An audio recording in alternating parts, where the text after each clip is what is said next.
Poems to keep, because we read in the keep beside Guildford Castle. Dan is in the book, so am I, and Dan came all the way down to that Guildford to sing us a song. And he sang a song for me, because I'm from the Curragh of Kildare. And of course he sang the Curragh of Kildare for me. Now the Curragh of Kildare has become such a traditional Irish ballad.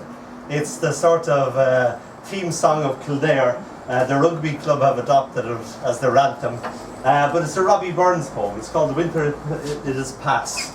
And Christy Moore out of Planksty came.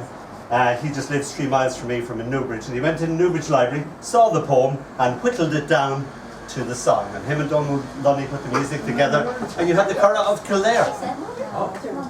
So the story is that this Scotch lass misses her soldier boy, who's been transferred to the Curragh of Kildare, and she misses him so much she dresses up as a soldier herself and gets sent to the Curragh of Kildare. So the bit I'm going to leave out, because you all can sing. I heard you bloody singing and playing and all that. So I usually have to ask people to join in the chorus, but I don't think I'll have any problem with it. So the bit that's usually left out, so it's kept just a strict love poem song, is her Dónall and the Alpha. So it goes something like, a livery I'll wear, and I'll tie back my hair, and in velvet so green I will appear. And then this is the chorus. And it's straight I will repair to the Curragh of Kildare, for it's there I'll find tidings of my dear. So that's the bit you've got to sing when it comes to that, yeah? Alright, goes like this. Curragh of Kildare. Oh, the winter it is past, and the summer's come at last, and the small birds are singing in the trees. All their little hearts are glad, oh, but mine is very sad, for my true love is far away from me. And it's straight I will repair to the Curragh of Kildare, for it's there I'll find tidings of my dear. The rose upon the briar by the waters running clear brings joy to the linnet and the bee. All their little hearts are blessed, oh, but mine can find no rest, for my true love is far away from me. And it's straight I will repair to the Curragh of Kildare, for it's there I'll find tidings of my dear. All you who are in love, I cannot it remove. Oh, I pity the pain you must endure, for experience lets me know that your hearts are full of woe, and the woe that no mortal can cure. And it's straight I will repair to the Curragh of Kildare, for it's there I'll find tidings of my dear. For it's there I'll find tidings of my dear. Thank you, that was for Dad.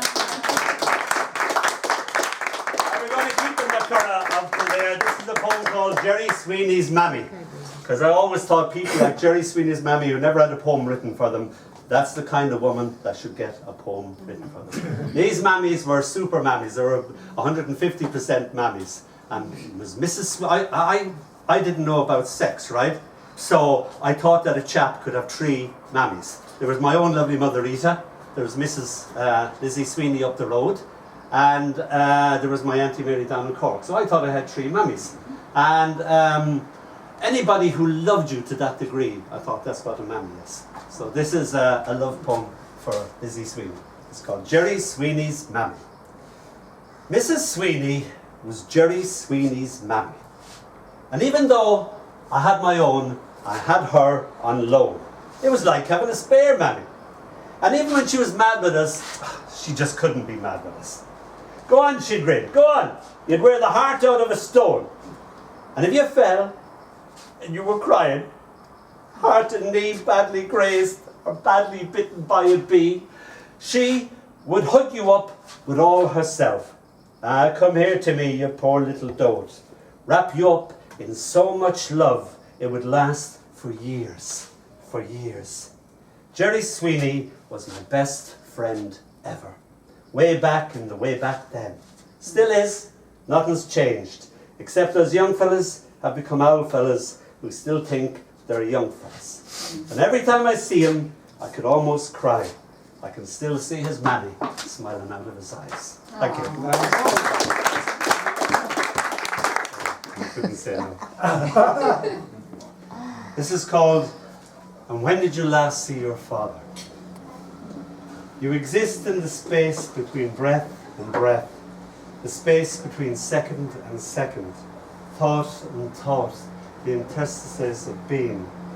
This is where you live since you're dying, between time and timelessness, between forever and now, hiding you when death comes knocking. And when did you last see your father, death demands. I hold my breath like living under water. I deny any sight of you. Death leaves as it arrives in a rage, claiming that it owns you. And so again, I breathe you back to life.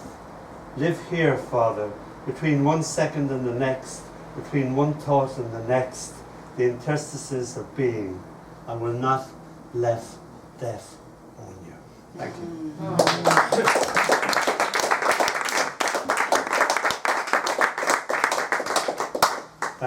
All he wanted in the last days of his life was to be at home, poking his own fire and playing his harmonica, and he had hardly any breath. And everything was precious. And I went out for a break, and I went down, there was all these swans in a pond, about 20 swans. I'd never seen so many swans. And I used to bring back all the minutiae of the day, and everything was fascinating to him because he'd never see that again. This is called I Have No Gifts to Bring. I bring him back bits of the world as a child would. Broken green glass amongst the grass, like grass on fire with green. A cat that yawns, and every time it yawns, it has the bark of an invisible dog. Sound and sight synchronized for a laugh. A swan sitting on a park bench, as if it were a park bench for swans only. All these useless bits of broken world that my father will never see. I carry them back in words, like a child trying to capture the sea in a blue bucket, careful not to spill a single thing that's seen, back to Nace General Hospital. Offer them up like treasure, as only the child I was could. And then, and now, your smile, treating them as wondrous to behold. Is the world so, you say?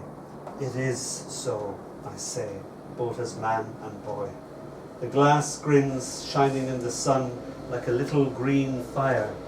A cat caught mid-yawn by some ventriloquist dog in a lonely backyard. A swan who thinks it's human. You smile at these gifts I bring, such little things to offer to your dying. Thank you.